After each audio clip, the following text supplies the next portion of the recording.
Hi everyone. So video and तक जरूर देखना क्योंकि सबका आ रहा है नॉरसेट 9 और एमएसएन के जो एमसीक्यूज है वो तो आना बिल्कुल जायज है। सो देखिए क्या है सबसे पहला क्वेश्चन।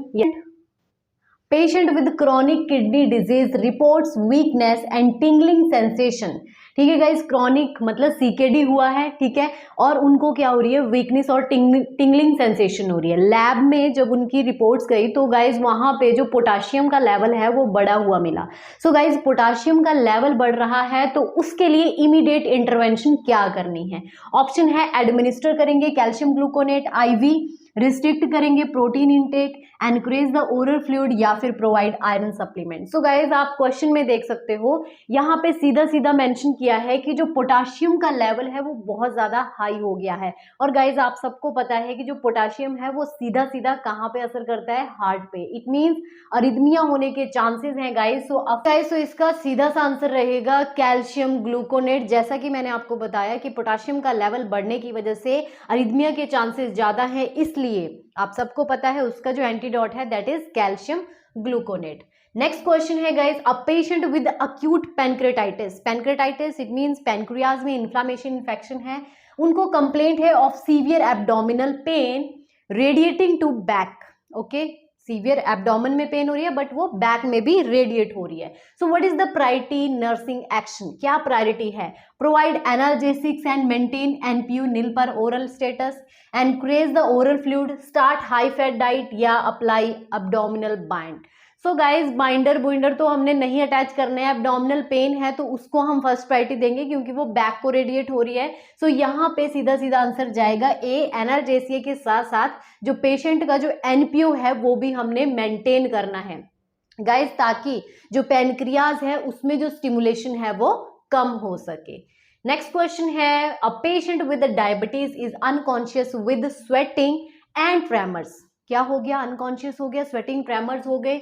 ब्लड ग्लूकोज कितना चला गया है? 45 mg per decilitre. Guys normal 70 to 110 रहता है, ठीक है, यहाँ पे 45 mg पर डेसीलीटर है। What is the immediate action, क्या करोगे? Administer insulin, provide IV 50% dextrose, encourage the exercise या provide high protein diet. So guys of course आप देख रहे हो जो ग्लूकोज लेवल है बहुत ज्यादा नीचे गिर गया है। सो यहाँ पे इंसुलिन तो ऑफ कोर्स नहीं देंगे, ठीक है। इंसुलिन काम क्या करता है? ग्लूकोज लेवल को मेंटेन करता है, यहाँ पे ऑलरेडी डाउन है, ये तो नहीं देंगे, ठीक है। एक्सरसाइज से कुछ नहीं होने वाला, और ज्यादा कम हो जाएगा। हाई प्रोटीन से भी कुछ नहीं होगा। सो गाइज यहाँ पे हमें सीधा सीधा आईवी 50% डेक्सट्रोज देना पड़ेगा क्योंकि 45 mg है गाइज, वो पेशेंट कोमा में भी जा सकता है। सो उसको प्रिवेंट करने के लिए हमें क्या देना पड़ेगा? Ivy 50% dextrose. नेक्स्ट क्वेश्चन है, a patient who had thyroidectomy suddenly develop difficulty in breathing with stridor. Guys thyroidectomy, thyroid को रिमूव कर दिया गया है, आफ्टर दैट उनको डिफिकल्टी हो रही है ब्रीदिंग में और स्ट्राइडर भी आ रही है, that is the abnormal sound. What is the first nursing action, क्या करेंगे? ऑप्शन है administer thyroid hormone, prepared for emergency tracheostomy, encourage swallowing exercise या provide sedative. So guys breathing difficulty है, इट मींस वहां पे कोई स्पाज्मिसिटी हो गई है या एयरवे ऑब्स्ट्रक्शन हो गया है, ठीक है। तो इसमें सीधा सीधा पेशेंट को हमें प्रिपेयर करना पड़ेगा इमरजेंसी ट्रिक्योस्टमी के लिए। गाइज ऑब्स्ट्रक्शन किसकी वजह से हो सकती है? लेरेंजियल अडीमा की वजह से या फिर हेमाटोमा की वजह से। सो गाइज इस चीज को मैनेज करने के लिए हमें जल्दी से जो एक्चुअली जो क्या होता है, जो थायराइडेक्टमी के बाद जो पेशेंट होते हैं उनकी बेड साइड में ट्रिक्योस्टमी सेट, ट्रिक्योस्टमी ट्रॉली हमेशा रहती है।